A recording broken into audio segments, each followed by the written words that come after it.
पूर्व मंत्री माननीय सुखनंदन चौधरी जी आपसे वार्ता करेंगे। मैं सबको नमस्कार। आज मैं एक ऐसा इशू लेके आया हूँ, दो इशू जो किसानों से जुड़े और कोऑपरेटिव से जुड़े। तो परसों अपने आज से 2 दिन पहले अनुराग ठाकुर जी आए थे बजट पे चर्चा के लिए, तो मैंने उनके सामने 2 इशू रखे। एक इशू था कि हमारे प्राइम मिनिस्टर साहब नरेंद्र जी मोदी चाह रहे हैं कि किसानों की इनकम डबल हो और इनको किसान निधि भी पैसा दे रहे हैं, जो हर किसान को, गरीब किसान को दे रहे हैं, हेल्प कर रहे हैं किसानों को। तो मेरा उनसे एक कहना था अनुराग ठाकुर जी से कि अगर आप किसानों के लिए यही कर रहे हो तो कम से कम किसान जो इम्प्लीमेंट लेता है एग्रीकल्चर के लिए, जैसे हल वगैरह लेता है, कई वगैरह लेता है, कम से कम उसके ऊपर तो जीएसटी माफ करो।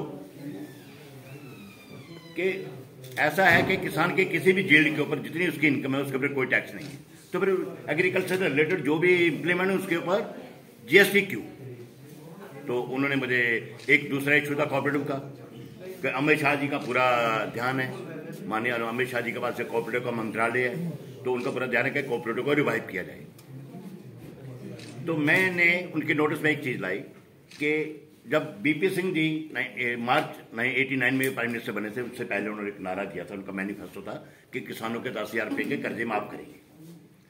तो जब वो प्राइम मिनिस्टर भी उन्होंने किया 89 में मार्च में, तो कर्जे माफ जरूर किए उन्होंने, लेकिन कर्जे माफ किए 86 तक, 1986 तक, 6वें महीने तक। और लास्ट सीजन का, जैसे अब रबी क्रॉप का भी सीजन चल रहा है, ऐसे उस समय भी रबी क्रॉप का सीजन था 86 और 87 का। उस समय जो रबी क्रॉप का लोगों ने लोन लिया था, 376 सोसाइटियां जम्मू प्रोविंस के अंदर मल्टीपर्पज कोऑपरेटिव सोसाइटी, जो कि कई जगह विलेज लेवल पे एक सोसाइटी है, कई जगह एक पंचायत लेवल पे सोसाइटी थी।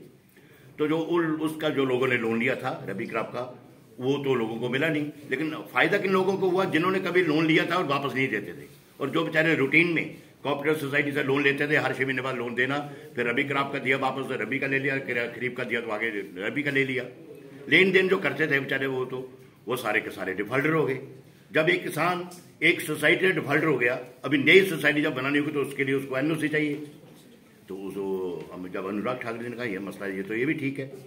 तो क्योंकि जितने भी किसान है, 376 कोऑपरेटिव सोसाइटी है जम्मू प्रोविंस के अंदर, सारी की सारी बंद पड़ी हैं। किस कारण बंद पड़ी हैं? जब बीपी सिंह ने वो नारा दिया था और कर्जे माफी का उन्होंने इफेक्ट दे दिया पीछे तक, और 86-87 जो रबी क्रॉप का था वो उन्होंने दिया नहीं।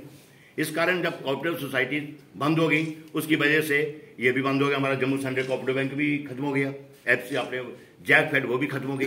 और कोऑपरेटिव सोसाइटीज के थ्रू जितनी किसानों की यील्ड निकली थी, चाहे पैडी हो चाहे वीट हो, वो प्रोक्योर करती थी और थ्रू एफसीआई, थ्रू अपने क्या नाम है जैकफेड, एफसीआई को सप्लाई होती थी। जब किसान डिफॉल्टर हो गए, सोसाइटियां बंद हो गई, लोगों की यील्ड भी ऐसे जाने लगी, व्यापारी लोग मनमर्जी अपना रेट लगा के खरीदते थे। उसके बाद मंडियां तब खुली जब 2008 में हमारी बीजेपी के एमएलए चुन के गए। जब मैं एमएलए चुन के गया, मुझे इस चीज की नॉलेज थी, तब जाके मैंने मंडियां खुलवाई थी 2008 में। यानी 25 साल तक व्यापारी लोग किसानों को लूटते रहे, और अब अमित शाह जी का ये कहना है कि कोऑपरेटिव को रिवाइव करेंगे। तो फिर मैं मेमोरेंडम बना के लेके गया, मेमोरेंडम अमित शाह जी के नाम के ऊपर, लेकिन वो उस दिन त्रिपुरा में थे परसों, तो उनसे मिल नहीं सके। लेकिन अनुराग ठाकुर जी ने अपना रिसीव किया मेरा मेमोरेंडम, और उनसे उन्होंने बात भी की, और उन्होंने मुझे भरोसा दिलाया कि किसानों का जो कोऑपरेटिव का लोन है, इसका जो प्रिंसिपल अमाउंट बनता है वो बनता है 19 करोड़ 376 सोसाइटी का, और उसके ऊपर जो इंटरेस्ट है वो है 30 करोड़। हालांकि वो 30 करोड़ वो भी कितना पीरियड है, 87 से लेके आज तक। अगर वो कंपाउंड इंटरेस्ट होता कोऑपरेटिव में, एक चीज है कि प्रिंसिपल एक साइड रहता है, सिंपल इंटरेस्ट एक साइड रहता है। अगर वो इसमें ऐड होता प्रिंसिपल के अंदर, तो शायद 1 रुपए ऊपर भी क्रॉस कर जाता। तो किसान बेचारे गरीब किसान तो वो दे नहीं सकते, इसलिए कोऑपरेटिव का कहीं दूसरी सोसाइटी का वो मेंबर नहीं बन सकते।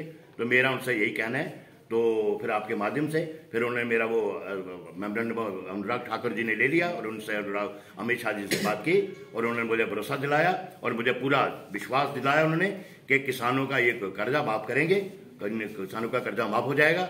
और जो जीएसटी है जो इम्प्लीमेंट के ऊपर, उसका तो अभी उन्होंने वैसे इंश्योर नहीं किया, लेकिन कर्जे माफी वाला उन्होंने पूरा का पूरा मुझे इंश्योर किया कि ये किसानों का ये काम पूरा किया जाएगा। और आपके माध्यम से फिर मैं अमित शाह जी से अपील करता हूँ कि अगर किसानों को, अगर आपने कोऑपरेटिव को रिवाइव कर रहे हैं, तो किसानों के ये वाले कर्जे जो पुराने कर्जे हैं आज से 30 साल पहले वाले, 40 साल पहले वाले, वो वाले माफ किए जाएं। और ये सेंटर के इतनी बड़ी वो अमाउंट भी नहीं, 19 करोड़ छोटा सा अमाउंट है। तो दूसरा अगर ये किसानों की अगर इनकम वजह से मोदी जी उनकी इनकम के पीछे लगे, किसानों की इनकम बढ़ाई जाए, किसान निधि भी हमें मिल रही है। मैं खुद किसान हूं और मेरा ये कहना है कि अगर मेरी झील के ऊपर मुझे कोई इनकम टैक्स नहीं लगता तो जीएसटी भी माफ किया जाए।